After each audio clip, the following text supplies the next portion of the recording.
democracy. It doesn't matter what your political perspective is in this House. I believe that we are all motivated by the national interest, and that the public expects us all of us, to maintain honesty and to maintain integrity in whatever we do. This is not an abstract matter.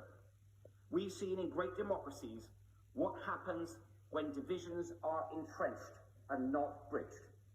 We cannot allow that to happen here.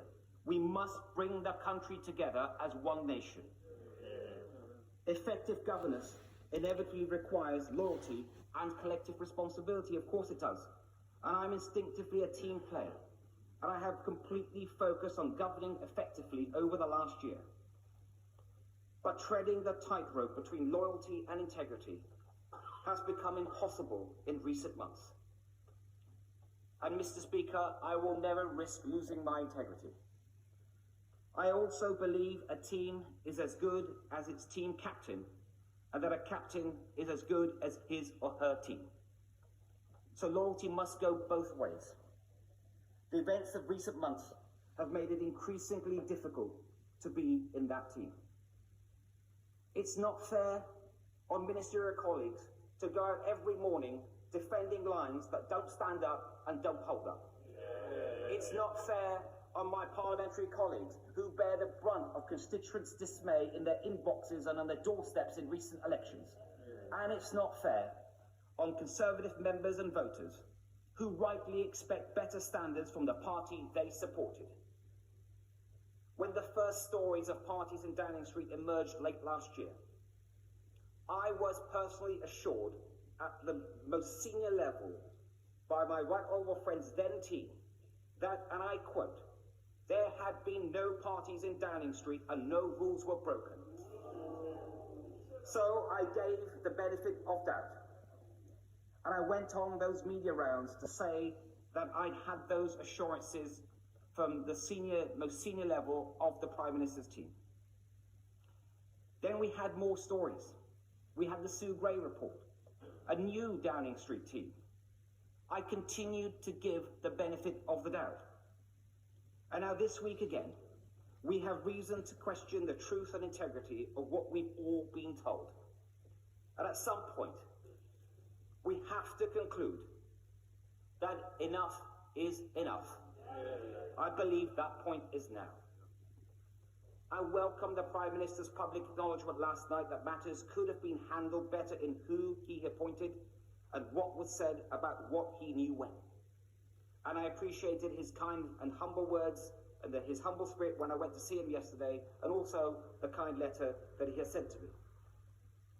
But I do fear that the reset button can only work so many times. There's only so many times you can turn that machine on and off before you realise that something is fundamentally wrong.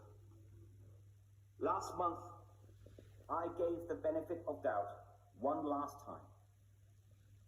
But I haven't concluded that the problem starts at the top. That is not going to change. I have concluded that the problem starts at the top, and I believe that is not going to change. And that means that it is for those of us in a position who have responsibility to make that change. I wish my cabinet colleagues well, and I can see they have decided to remain in the cabinet. They will have their own reasons. But it is a choice. I know just how difficult that choice is. But let's be clear, not doing something is an active decision. I'm deeply concerned about how the next generation will see the Conservative Party on our current course. Our reputation, after 12 years in government, depends on regaining the public's trust. This is not just a personal matter. The philosophy and perception of Conservatives depends on it. It is central to the Conservative ideal that we believe in decency, in personal responsibility, and in social justice enabled by conventions and the rule of law.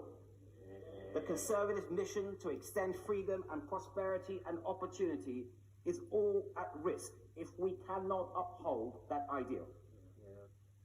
And Mr. Speaker, It is not only the Conservative Party is not the only great institution in need of urgent repair. Like everyone in this House, I have been dismayed by the drip of stories of harassment and worse by members of this House.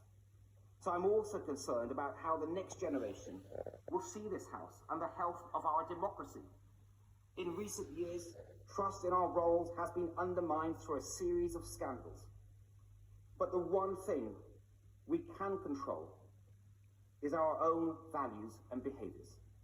So it is incumbent on all of us to set high standards for ourselves and to take action when they are not met by others. Mr. Speaker, I'm grateful for the messages of support that I've had from many members of this House and beyond. I got into politics to do something, not to be somebody. So it is hard in one way, but not in another. Being a good father, a husband, a son, and a citizen is good enough for me. And if I can continue to contribute to public life and my party from the backbenches, it will be a privilege to do so. Can I say to the House, there will be no more personal statements today.